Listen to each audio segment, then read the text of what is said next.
Hi guys, it's Nika, and today hasn't really been the greatest day, not gonna lie, but I thought, maybe talking about my Sims will cheer me up, so here we are. Today I would like to introduce to you two of my Sims who existed many years ago in The Sims 3, and then I brought their children over to The Sims 4, and obviously then it was just a matter of time until I bring them to this game as well.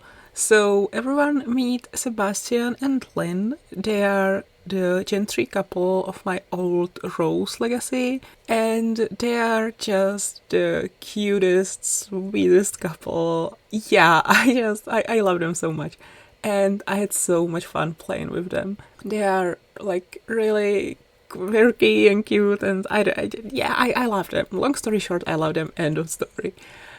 So Sebastian was my heir for Gen 3 of my Rose Legacy, and he was kind of a weird guy, kind of in a good way, of course. All my Sims, I would like to say, are weird in a good way. Yeah, so he was like introverted, he really liked books, he didn't really fit in, although he did eventually, in my old Legacy, get a girlfriend, and then there was this really weird plot where his younger brother stole his girlfriend. I don't want to think about it. I think that's very out of character. I'm not sure if I want him to have any girlfriend before Lynn. Maybe I do, but I don't know. Not in the same way I did that many years ago in my original Legacy, because that was really weird. His brother was like 14 and the girlfriend was like 16, 17. That's just, let's not talk about it. That's just strong. And what was I thinking? And Sebastian also, as you may know, because I've definitely mentioned this already, he comes from a family which had a long line of witches and wizards. A lot of, well, most of Sebastian's ancestors on his father's side, they are mighty witches and wizards. And then, like, his grandmother, Amelia, the founder of this legacy, she was super powerful.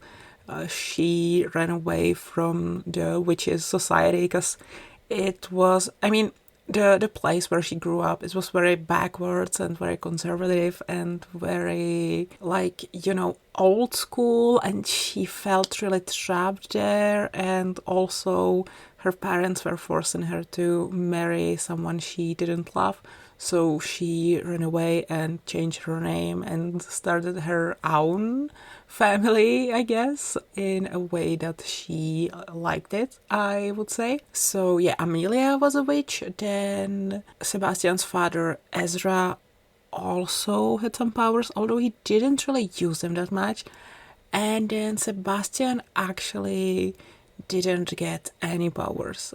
And I like to blame that on his mother, Carrie, who was in fact human. And I just like to say that her human genes were stronger, because Sebastian and his older sister, they got nothing. And then his younger brother, Jasper, he was actually a wizard, but he didn't really do anything with his powers either. And I like to imagine that he wasn't really strong, and he didn't really care about like the magical heritage or whatever. But Sebastian, he really liked listening to his grandma talking about all the magic stuff, and he always wanted to do magic with her. And he was really determined to figure out how to become a wizard, and he really devoted all his time growing up. He really focused on learning all about the magic, and especially on alchemy, because he felt like, well, surely there has to be a potion that would give me powers. I don't know, he just sort of thought that that was the way. And he was right, because eventually he found a way, he found a potion that granted him magic powers, or I don't know, I guess I like to imagine that like the power was within him already and it was just sleeping, and this potion woke it up. Like, it's not like it gave him the power, it was already there in his blood. Like, I don't know. I'm making it too complicated, right? So he did become a wizard in the end. He mostly focused on alchemy, on making potions and stuff like that. And yeah. Now, with Lynn, things were a little different. She has always been a witch. She's always been aware that she is one.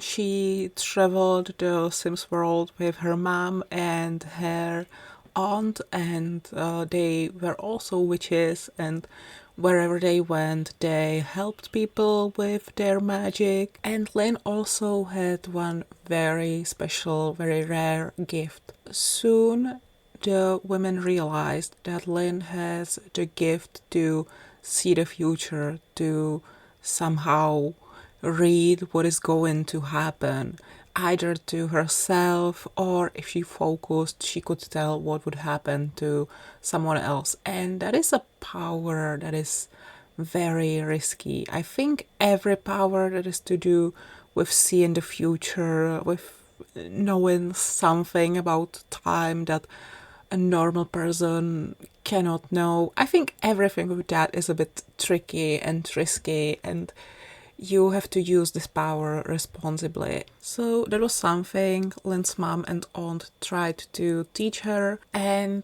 she actually understood that this gift that she has is very dangerous, and she did her best to use it responsibly, and for a long time everything worked out perfectly. She could use it, she knew how to use it, she was pretty good at it, she was only using it for good deeds.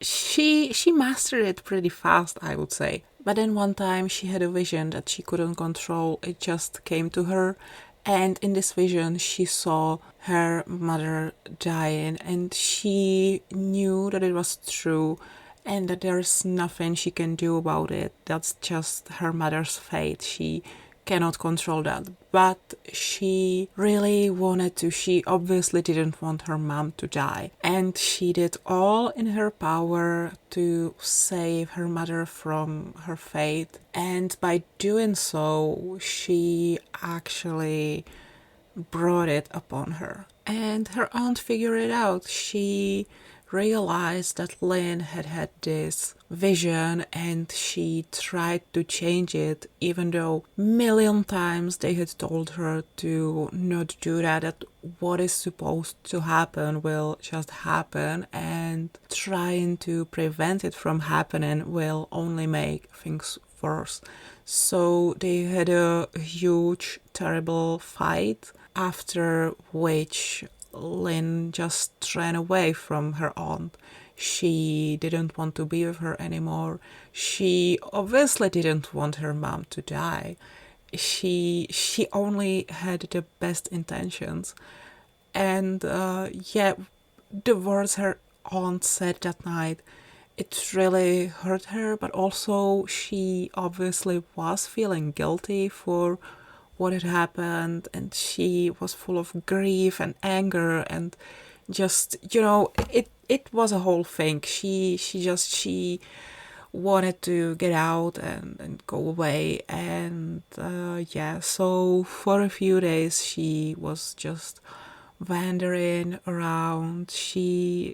Deep down she was probably hoping that her aunt would go to the police and tell them that, like, her niece is missing, or that she would use some spells to look for Lynn, but she was still alone. Nobody was coming, and so she figured that her aunt would not look for her, that she is very upset with her for breaking the rules they had set for her power, for what she can and cannot do with her gift.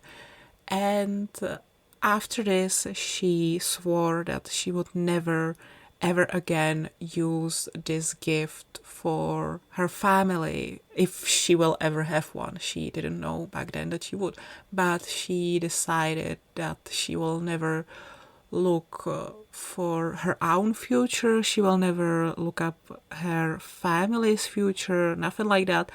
And with these visions, she swore that she would find a way to control them. She would find a way to stop them from happening, and that she would find a way to only have these visions when she wants to have them, if that makes sense.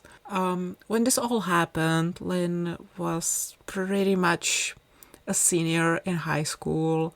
So she was already in the eyes of law. She was already an adult. She was on her own. She could do stuff on her own, I guess. And she decided to get a job. She wasn't really sure what to do. Pretty much the only thing she felt good at was actually fortune telling, which isn't exactly something you can make a living of in 21st century, I suppose. Or maybe we could say, yeah, it was the end of 20th century, technically, I guess. Although time isn't really real in The Sims 4, or in The Sims in general, but yeah. So she tried various part-time jobs to make a little money, and eventually in her free time she started fortune telling for people again, just like she once used to with her mother and her aunt. And she had her customers who always came back because whatever she told them came true. One of her customers worked at a publishing house which actually published a lot of these glossy magazines, mostly for women, with like a horoscope section and some like fake witchy stuff. I think you can imagine what I'm talking about. And since they were so happy with what Lynn always told them, they offered her a place in the publishing house, in the magazine. They wanted her to write horoscopes for the magazine, and sure, Lynn said yes. And so through this magazine she got quite an audience, I would say, and she got requests in her mail all the time to like do a private reading or stuff like that. So eventually she realized, look at that, I can actually make a living of being a fortune teller. And yeah, I'm really simplifying it now. I'm sorry. There's one more thing we have to do. I don't know why I spent so much time on Lynn's backstory. I never told it before. I never thought about it much. There was just a few ideas that I had in my mind, and now I'm telling it like this big story that I have a lot of details about, and that's not true. I don't have a lot of details about it, but anyway, so yeah, eventually Lynn was able to buy a little house for herself, and she moved to Twinbrook, where, long story short, she met Sebastian and they fell in love. And yeah, the rest is history. Although not really, because the best thing about their generation was when they went to the future. I loved that so much. They went to I like to say that they went to the future a couple times, but in reality, I only went to the future with them twice. Once when they were young, and then they came back home and they had kids and blah, blah, blah. And then the second time they came to the future was with their children, when their children were already teenagers. And if you remember, I've already told you about Zoe, their youngest. Yeah, she got stuck in a parallel universe, which was a fault of her parents' friend, Emmett Relevart. Yeah, maybe I should have spent this whole time telling you about Lynn and Sebastian's adventures in the future and their relationship with Emmett, friendship with Emmett, no other kind of relationship, and how he then used their young daughter to get further with his research. Yeah, that would have been probably more interesting than Lynn's backstory, or I don't know, maybe some other time I will tell that story. Maybe next week I will try to build a house for Lynn and Sebastian or something like that, and then I can talk about how they went to the future and all that. I don't know. We are running out of time, so I'm just gonna say my goodbyes. I really wish I had prepared a script for this video, but I didn't, because honestly this week has been quite hectic and I didn't even really think about a script too much. But yeah, still, I hope you enjoyed it, and I hope I will see you all next time. Why am I getting a notification on my phone right now? Anyway, I will go read it, and yeah, I will talk to you all next time. Love you guys. Bye everyone.